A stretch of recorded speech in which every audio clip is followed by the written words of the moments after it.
할렐루야. 네, 반갑습니다. 옆에 분 인사 나눠주시기 바랍니다. 사랑합니다. 축복합니다. 네, 감사합니다.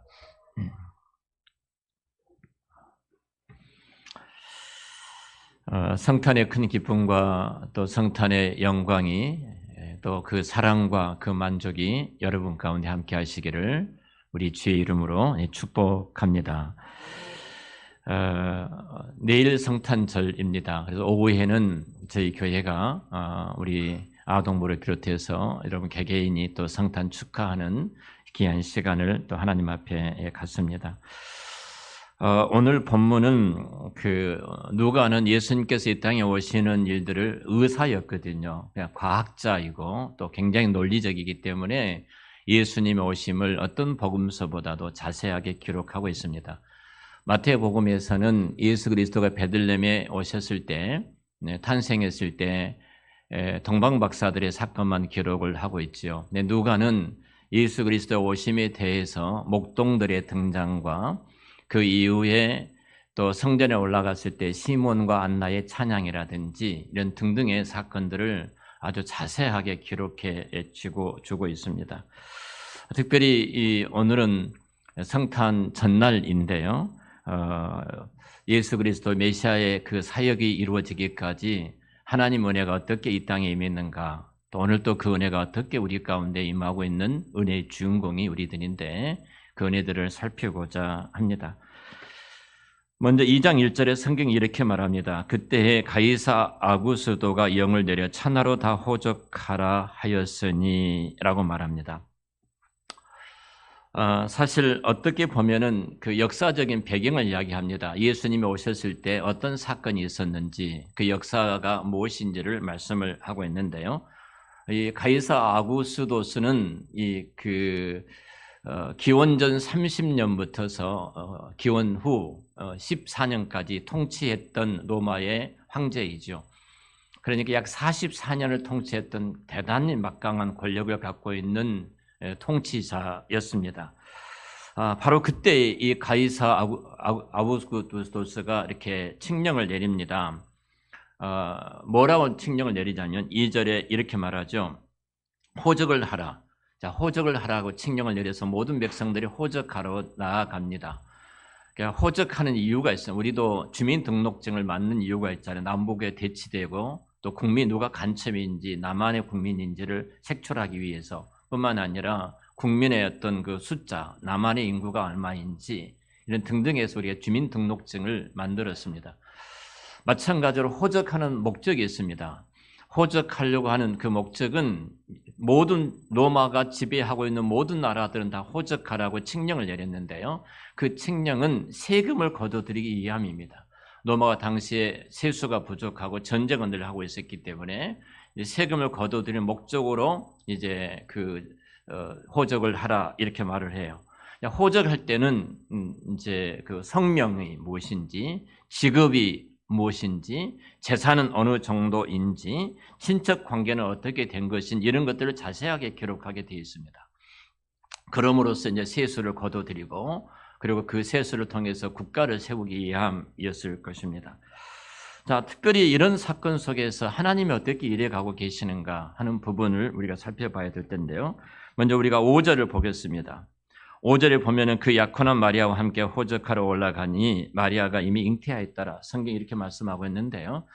자, 단순히 우리는 이제 정혼한 사이고 마리아가 잉태됐기 때문에 호적하라는 명령을 따라서 모두가 자기 고향에 가서 호적을 해야 된다. 그러니까 당연히 요셉을 따라서 그의 아내 된 마리아도 내려가서 호적하러 베들레헴에 갔다. 이렇게 생각을 하게 되어지죠. 근데 우리 이상하게 여겨야 됩니다. 이 말씀에 대해서. 왜 우리가 이상하게 여겨야 하냐면은 당시에 이 호적하라 할 때 이 호적은 통례적으로 그 집의 가장만 내려가서 호적을 하는 겁니다. 그러니까 요셉만 자기 고향에 가서 호적하면 되는 거예요. 그리고 그의 아내라 그의 가솔들은 집에 그냥 머물러 있으면 되어지는 겁니다. 근데 오늘 이 말씀은 5절에 마리아가 요셉을 따라서 호적하러 베들레헴에 내려갔다 이렇게 이야기를 합니다. 굳이 요셉과 함께 내려갈 필요가 없는데 만삭된 그 몸을 갖고 있는 여인이 그 먼 거리를, 자, 우리가 여기 그 나사렛에서 그 베들레헴까지는 약 그 150km 정도 되어집니다. 여러분 지도에 지금 보신 것처럼 나사렛에서 베들레헴 150km인데요. 요즘처럼 교통이 좋으면 차로 한 2시간 거리일 것입니다. 그러니까 그러나 정말 험한 길이고요. 뿐만 아니라 뭐 우리가 그 사마리아의 강도 만난 사건을 주께서 예를 들었던 것처럼 많은 도적과 강도들이 참 많이 있습니다. 근데 만삭의 몸을 갖고 그곳에 내려간다는 것은 굉장히 어렵습니다. 최소한 한 10일 정도 걸어야만이 갈 수 있는 거리이고요. 그리고 그 이후에 또 머물러서 이런 모든 절차를 밟아야 되고 다시 올라온다면 한 달 정도 걸리는 이 장거리를 만삭된 몸을 갖고 있는 여인이 함께 내려갔다. 이렇게 말을 하는 겁니다. 우리 이상하게 여겨야 돼요. 안 내려가도 됩니다. 안 가도 되는 거예요. 근데 갔다고 이야기를 합니다. 자, 이런 면에서 생각해 본다면 뭔가 지금 성경이 이 말씀을 통해서 우리에게 말씀해 주고 계신 내용이 있거든요. 사실 만약에 마리아가 내려가지 않았다면 어디서 출산하죠? 나사렛에서 출산합니다. 내 집이 있고 내가 거처할 곳이 있고 우리 잘 아는 것처럼 베들레헴 내려갔더니 누울 집이 없어서 여관이 없어서 말구의 예수님이 태어나게 되잖아요. 근데 왜 굳이 내려가야 돼요? 근데 내려가거든요. 그런 내려가지 않았다면 만약에 베들레헴으로 내려가지 않았다면 예수님은 베들레헴에서 태어나지 않고 어디서 태어나야 돼요? 나사렛에서 태어나는 것입니다. 자, 왜 마리아가 그런 불편한 몸을 안고 그런 환경임에도 불구하고 어두운 상황에 그 먼 거리를 걸어서 그곳까지 남편을 따라서 베들레헴까지 내려갔는가, 호적하러 베들레헴에 올라갔는가 하는 질문을 우리가 해야 합니다. 여기서 우리는 마리아가 지난주 우리가 이 말씀을 성탄절 전에 우리가 말씀을 묵상하면서 마리아가 얼마나 경건한 하나님의 사람인가. 내가 계집종입니다. 천사 가브리엘이 말했을 때 그 말씀대로 내게 이루어지기를 원합니다. 이렇게 고백을 하고 그 고백이 나는 남자를 알지 못하는데 어떻게 내 안에 이런 일이 일어날 수 있겠습니까? 그때 가브리엘 천사가 성령으로 말미암아 여호와의 권능이 너를 덮어 그 일이 이루어질 것이다. 온 우주와 만물을 말씀으로 창조하신 그 창조자의 그 말씀의 능력이 너 안에 이런 일이 이루어질 것이다. 그때 마리아는 내가 죽을 수도 있는 상황이에요. 청혼한 여인이기 때문에. 그런데 그 말씀대로 내 안에 이루어지기를 원합니다. 자, 마리아입니다. 사실 어떻게 보면은 마리아는 굉장히 지금 말씀에 민감하게 지금 반응을 하고 있었다는 것을 지난주에 제가 말씀을 드렸는데요. 내가 지금 내가 잉태했던 이 아이가 누구냐는 거예요. 메시아라는 겁니다. 메시아. 단순히 한 여인이 아이를 임신해서 가졌다는 이 정도가 아니라 내가 임신했던 이 아이는 구약에서 예언했던 메시아. 하나님께서 창조하신 이후에 아담 이후에 약속하셨던 구약이 약속했던 그 예언된 그 메시아를 내가 잉태가 됐다는 거예요. 자, 그렇다면 마리아가 이 아이를 임신하고 무엇을 할 수 있을까요? 여러분, 우리 여자 성도님들, 자녀들을 우리 교회 성도들 가정들이 세 가정이 지금 임신했잖아요. 우리 박규진 형제가 있고 또 우리 승현이 집사님이 계시고 또 선민이 자매가 있습니다. 자, 임신해서 태아 교육을 할까? 내가 이 아이가 이 땅에 착한 아이로 태어나고 내가 책을 많이 읽어주고 좋은 생각을 하면 이 아이가 착한 아이로 태어날 것이고 그리고 내가 지금부터 내가 태아 교육을 잘 시켜서 천재 같은 아이가 이 땅에 태어나면 좋겠다. 이런 그 태아 교육을 열심히 하지 않습니까? 특별히 유대인들은 태아가 하나님 주셨던 생명이라고 알고 있기 때문에 우리는 최근에서 태아 교육이 얼마나 중요한가 이렇게 말을 합니다만 유대인들은 철저하게 태아 교육을 했던 사람들이에요. 그럼 마리아가 뭘 했을까요? 이 아이는 착한 아이로 이 땅에 태어나기 위해서 내가 뭘 해야 되겠다. 이런 일을 했을까요? 이 아이가 메시아라는 사실을 알고 있어요. 그래서 임신했다는 말을 듣고 사가랴를 찾아갑니다. 6개월 전에 이미 너희 친족 엘리사벳이 임신했다 이 말을 듣고 친족을 찾아가죠. 친족을 찾아가서 엘리사벳이 6개월 됐던 세례 요한이 임신했을 때인데 바로 뛰어노는 것을 보고 하나님을 찬양하고 너가 임신했는데 하나님께 영광이다 이 이야기를 같이 나누잖아요. 그러니까 확인된 사안이에요. 너가 지금 임신했던 것은 우연히 아이가 임신된 것이 아니라 메시아로서 너 안에 지금 잉태되었음을 찬양하고 있잖아요. 그럼 마리아가 무엇을 했을까요? 그럼 구약에 예언됐던 구약이 약속됐던 그 예언된 말씀들을 그는 붙들고 철저하게 성경을 묵상했을 것입니다. 유대인들은 그래요. 아이가 임신하면요 성경을 읽어주거든요. 계속. 그러니까 마리아도 그가 임신한 순간부터 이 아이가 구약에 예언됐던 메시아, 특별히 미가서에 약속했던 그 메시아인 것을 알고 그는 철저하게 메시아를 바라보면서 기도하고 있었을 것입니다.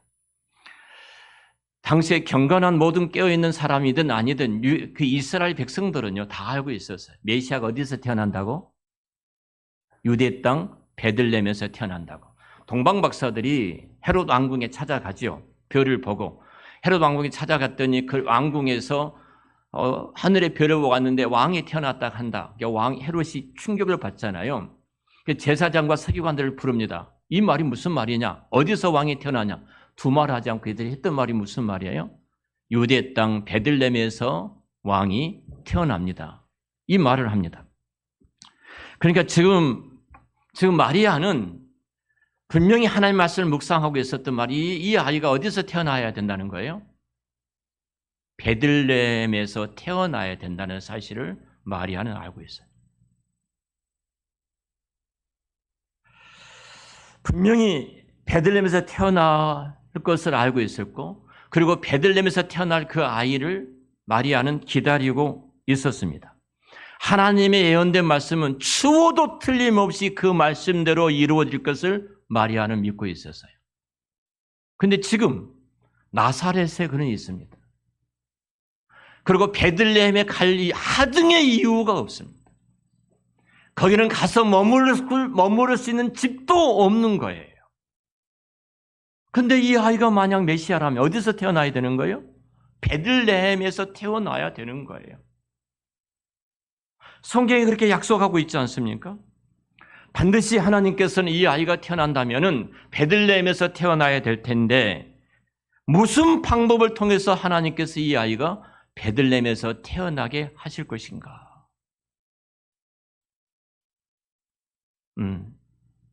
여러분, 마리아는 그 하나님의 일하심을 내게 찾아오셔서 말씀하셨던 하나님, 그 권능으로 덮어서 내 안에 이 귀한 생명이 메시아가 잉태케 하셨던 하나님께서 이 일을 이루어 가실 것을 그는 기대하면서 하나님을 바라보고 있었을 것입니다. 그래서 요셉과 함께 호적하러 올라가지 않아도 되는데 마리아는 굳이 만삭된 그 몸을 갖고 당신의 남편을 따라 바로 베들레헴으로 150km라는 그 먼 거리를 걸어서 험한 길을 가고 있었던 것입니다. 만삭이 되어 편히 집에서 출산해도 됩니다.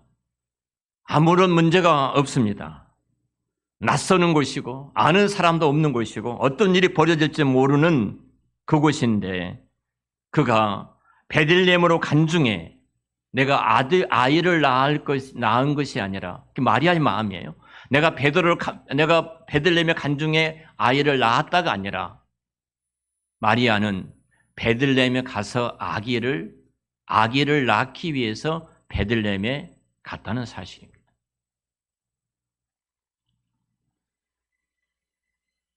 아기를 낳으러 베들레헴에 갔습니다. 제 큰애가 태어날 때 제 이야기라 죄송합니다. 그래서 구정날이었습니다. 설날이에요. 집사람이 통증을 하는데 병원에 산부인과에 찾아갔습니다. 문을 닫아진 거예요. 연락을 어떻게 했는데 그 원장이 하는 말이 진료를 안 본다는 겁니다. 이유는 하나예요. 당시의 이유는 만약에 딸이 태어나면 설날 재수가 없다는 거예요. 딸 때문에 비행기 탄 줄은 모르고 이 바보 같은 놈이. 어디를 연락해도 안 되는 거예요. 그러니까 어쩔 수 없이 제가 아는 장로님, 외과 장로님한테 제가 전화를 드렸습니다. 장로님, 집사람이 지금 통증이 있는데 지금 어느 병원에서도 안 받습니다. 그래서 집사람하고 함께 외과에 가서 이제 아이가 태어나게 된 거예요. 이거 모르는 거예요. 어떻게 할지 이분이. 그래서 너무 막 통증은 심하는데 내가 밖에서 들었는데 안 되겠더라고요. 안에 들어갔어요. 안에 들어가 집사람 손을 잡았는데 이분이 전화하면서 옆에 전화를 하면서 이제 출산하는 거예요. 지금 이러는데 산부인과 친구한테 어떻게 하면 되느냐. 얼마나 제가 불안합니까? 얼마나 불안해. 그리고 아이가 태어났습니다. 그 아이가 샘입니다. 나샘. 그거 우연이라고 생각하지 않습니다. 여러분, 우리는 모르지만 하나님께서 어떤 경륜이 계셔서 그 장로님이 또 샘이 나중에 수술도 해줬어요. 샘이 아픈 곳이 있었는데 뭐 전도사가 무슨 돈이 있습니까? 그래서 연락을 했더니 장로님께서 친히 당신께서 그 아이를 받았기 때문에 데리고 오라고 해가지고 수술까지 그냥 무료로 해주셔서 그 수술을 위해서 그 장로님을 만나게 된 것 같아요. 하나님이 계획하신 줄을 믿습니다. 우리는 다 이해를 못해요.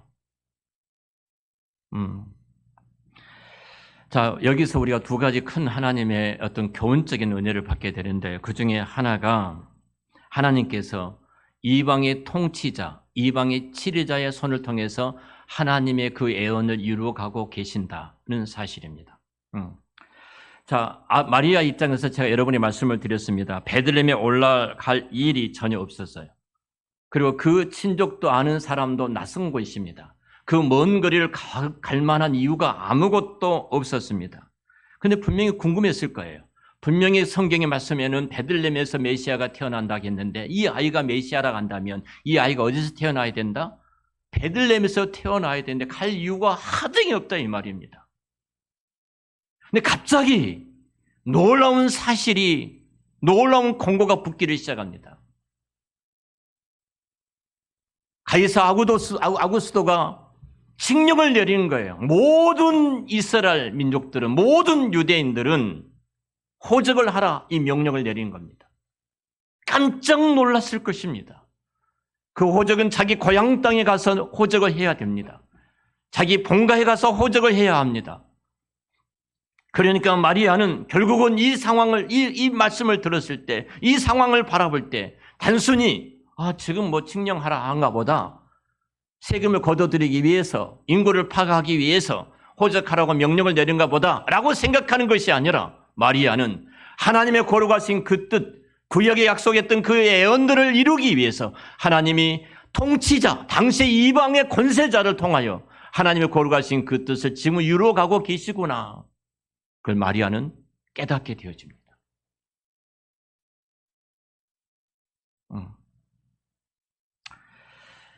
여러분, 하나님께서 어떻게 나를 베들레헴에 보내서 이 아이가 베들레헴에서 태어나게 하실까? 메시아인 이 생명이 태어나게 하실까? 마리아는 그렇게 고민하고 갈등하고 있었을지도 모릅니다. 그런데 그에게 깜짝 놀랄 소식이 전해졌다는 사실입니다. 우리가 상식적인 입장에서 본다면 우리의 삶이 정말로 이해할 수 없는 하나님의 개입이 없다면, 하나님의 역사가 없다면, 여러분, 우리는 정말 하나님 앞에서 이 자리에 있을 수 없는 사람들이에요.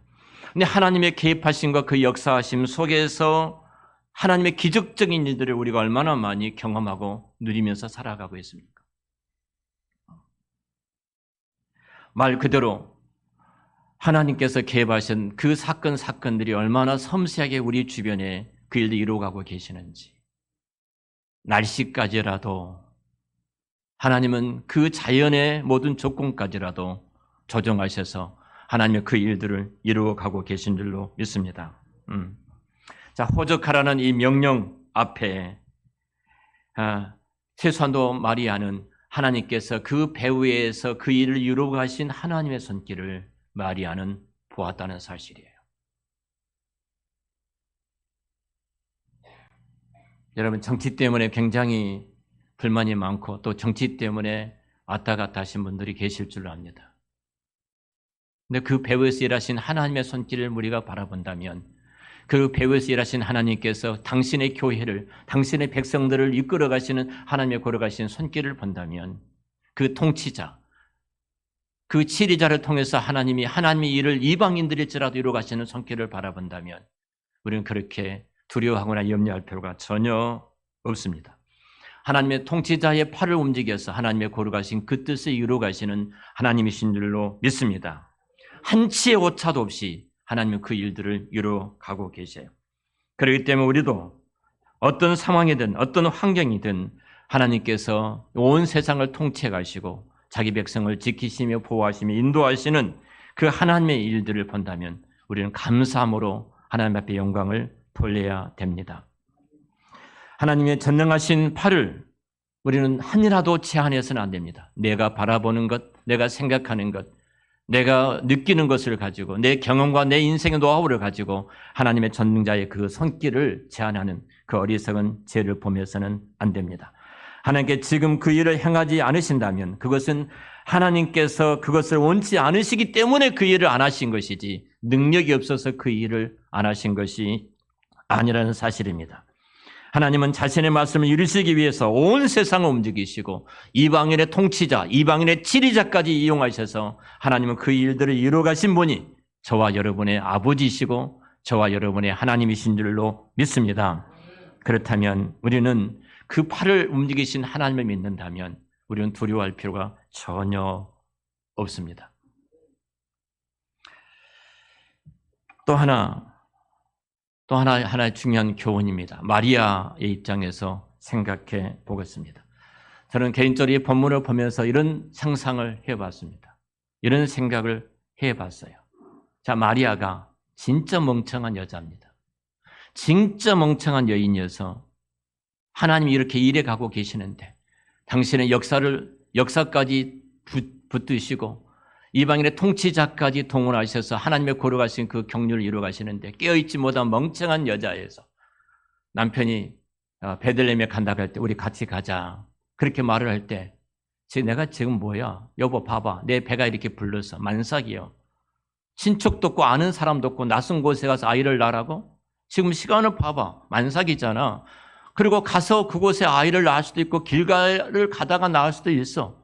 그리고 길가에 얼마나 150km 된 그 먼 길에 수많은 도적들도 있고 적들도 있고 강도들도 있는데 내가 그 길을 걸어가야 된다고? 당신 남편 맞아? 이렇게 고개 쳐들고 싸웠을 겁니다. 우리 한사람교회 아내들은 그러시면 안 계시죠?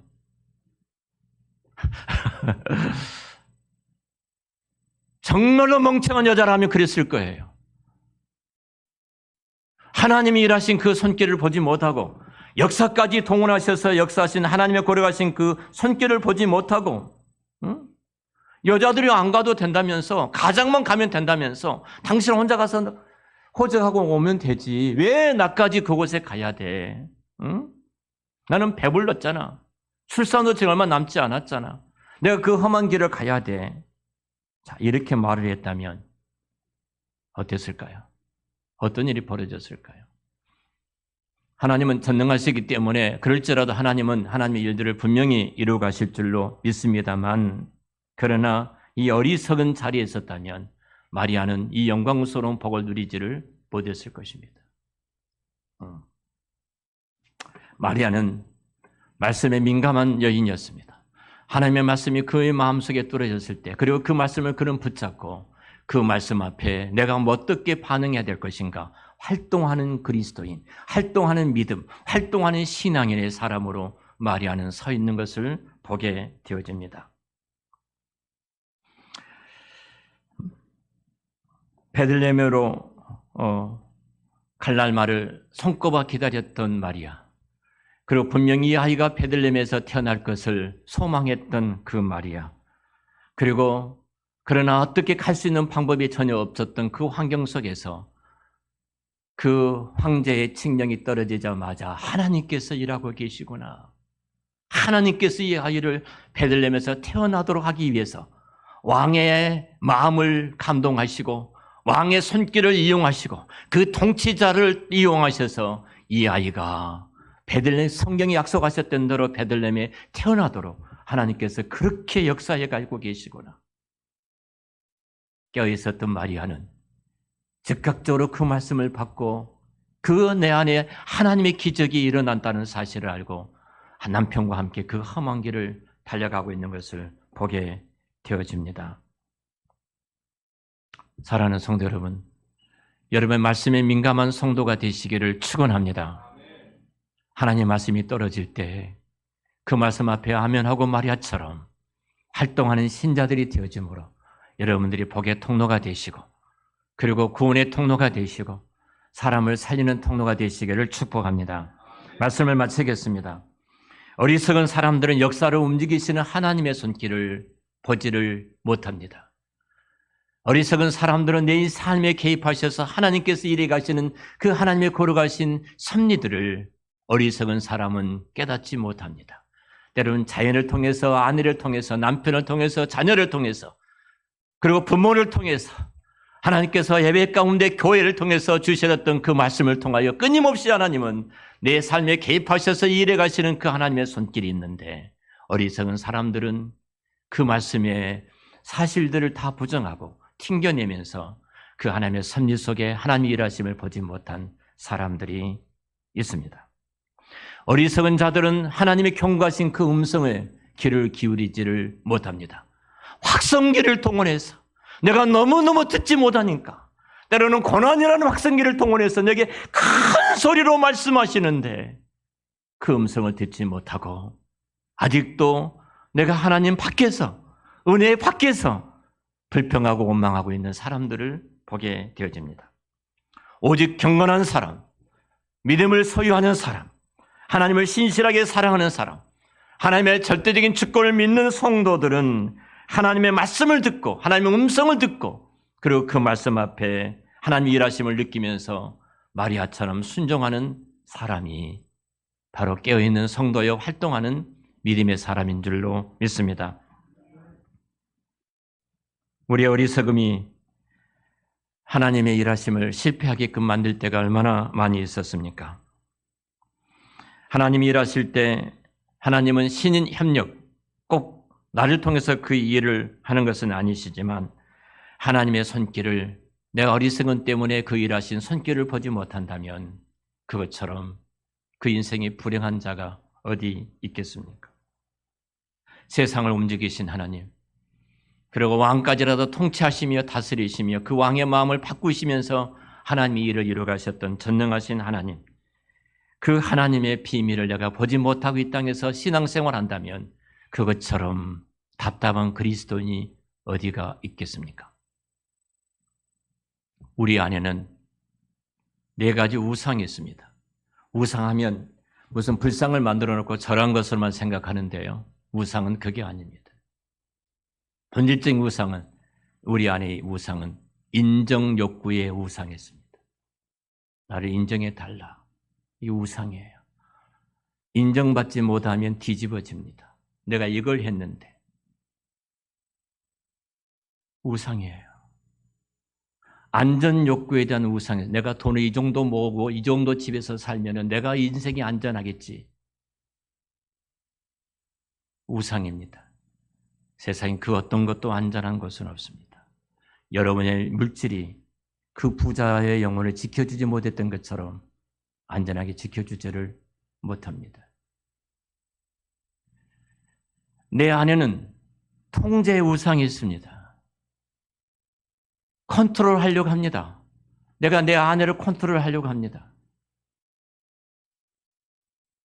내가 내 남편을 컨트롤하려고 합니다. 통제하려고 합니다. 근데 그게 우상입니다. 별세 목회를 하셨던 고 이중표 목사님 이런 말씀을 하셨어요. 시골교회에서 목회를 하시는데 진짜 장로 한 사람 때문에 너무너무 죽겠는 거예요. 너무 힘들게 하니까.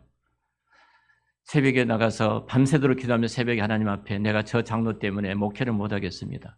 저 장로만 없다면 내가 목회할 수 있는데 하나님 데려가 주십시오. 그런 거예요. 하나님 그러신 거예요. 아직 때가 되지 않았다. 하나님 그러시 또 그래 뭐라 하나님 그런 좀 바꿔 주십시오. 하나님 뭐라고 하신 줄 알아요? 나도 못 바꿔서 내가 죽었다. 내가 통제하려고 그래요. 내가 통제 욕구가 있어요. 자식을 통제하려고, 아내를 통제하려고, 남편을 통제하려고. 이 통제하는 것이 얼마나 무서운 죄인 줄 아십니까? 또 하나 권력의 욕구가 있어요. 힘의 욕구가 있습니다. 여러분, 이 우상 때문에 결국 우리는 사랑과 기쁨과 만족을 다 빼앗겨 버리는 것입니다. 이것 때문에 예수님께서 십자가에서 죽으신 거예요.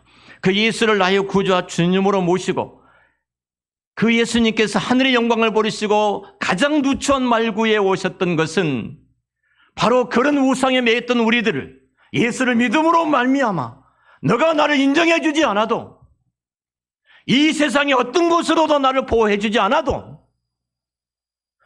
내가 어떤 통제함으로 내가 힘을 과시하려고 하지 않아도 복음으로 말미암아 우리가 행복하고 사랑이 있고 기쁨이 있고 만족이 있는 줄로 믿습니다. 어떤 친구가 저에 대해서 뒷담화를 했습니다. 그 말이 들려왔어요. 제가 그 친구를 만났습니다. 다른 친구들도 있었어요. 목사인데. 당신이 나한테 이렇게 말을 했다면서 무슨 나의 뒷담화를 했다면서 그랬더니 내가 무슨 뒷담화를 내가 들었다. 그랬더니 뭔 말을 했느냐? 기억이 안 난다고 하더라고요. 그래서 제가 이 말을 했습니다. 당신 나를 오해했다. 오해했다. 그래서 제가 뭐라고 뒤에 말을 했을까요? 당신이 나를 그렇게 생각한 것보다도 난 더 훨씬 더 악한 놈이다. 당신이 그렇게 말한 것보다는 훨씬 더 못된 놈이다. 무슨 말이에요? 복음 안에 있으면 어떤 상황 속에서 자유로운 거예요. 복음 안에 있으면 어떤 환경 속에서도 만족한 거예요. 복음 안에 있으면 그 예수님께서 복음으로 이 땅에 천국을 이루기 위해서 오셨는데 내가 천국 백성으로서 왜 기쁨을 빼앗겨버리고 왜 사랑을 빼앗겨버리고 왜 만족하지 못하고 살아가냐 이 말이에요. 내 안에 우상이 있어요. 그래서 예수님께서 하늘의 영광을 버리시고 이 땅에 인간의 몸을 입고 이 땅에 오시고 십자가의 죽으심으로 말미암아 그를 믿고 그를 구주와 주님을 영접한 순간 이 우상들이 다 제거가 됩니다. 저도 지금도 인정의 욕구가 남아 있습니다. 설교 끝나고 나서 어떤 분이 목사님을 정말 은혜 받았습니다. 너무너무 좋습니다. 여러분들이 아무 말을 안 해도 저는 서운하지 않습니다. 여러분들이 이 자리에 와서 함께 예배드린 것만 해도 나는 너무 큰 영광이에요. 여전히 내 안에 인정의 욕구라는 우상이 있지만 복음이 들어오는 순간 내가 어떤 곳에서도 진리가 너희를 자유케 한다는 그 자유를 누리면서 살아갈 수 있는 그것이 성탄이에요. 우리가 하나님이 일하신 그 손길을 본다면 영적으로 깨어있어서 하나님이 일하신 그 하나님의 권능한 팔을 우리가 본다면 우리는 어떤 상황 속에서도 마리아처럼 하나님을 찬양하고 하나님께 영광을 돌리는 복 있는 자리에 가게 될 줄로 믿습니다. 하나님의 말씀이 내게 들려올 때, 그 말씀이 내게 선포되어질 때 혹시라도 우리 그 말씀을 튕겨내는 자리에 있지는 않았습니까? 성탄절을 통해서 마리아처럼 활동하는 신자, 주의 말씀 앞에 영적으로 깨어 있어서 하나님이 고려하신 그 섭리와 경륜을 바라보면서 하나님을 높이며 찬양하는 살아있는 성도, 복음이 역사하는, 복음이 실제화되어지는 성탄절이 되시기를 우리 주의 이름으로 축원합니다. 기도하겠습니다. 살아계신 전능하신 하나님 아버지, 진히 하나님께서 하늘의 영광을 버리시고 하나님을 대적하는 적대적이었던 저희들을 찾아오셔서 구원하시기 위하여 인간의 몸을 입고 누추한 말구에 찾아오셨던 주님, 마리아가 영적으로 깨어 있었기에 그의 믿음이 활동하였기에 역사 속에 나타나는 그 사건들을 그냥 지나쳐버리고 잊고 있는 것이 아니라 그 배후에서 일하신 하나님을 바라보고 그 먼 거리인 베들레헴에까지 찾아가 아기 예수가 그 약속된 말씀대로 이루어짐을 보게 되고 깨닫게 되어지고 누리게 되는 복음이 실제화되는 그 삶의 주인공이 되어졌던 것처럼 하나님 우리 한 사랑 모든 가족들 성령께서 기름을 부어주셔서 이 성탄의 참 기쁨이 마리아처럼 누리는 은혜를 베풀어 주시옵소서. 예수님의 이름으로 기도드렸습니다. 아멘.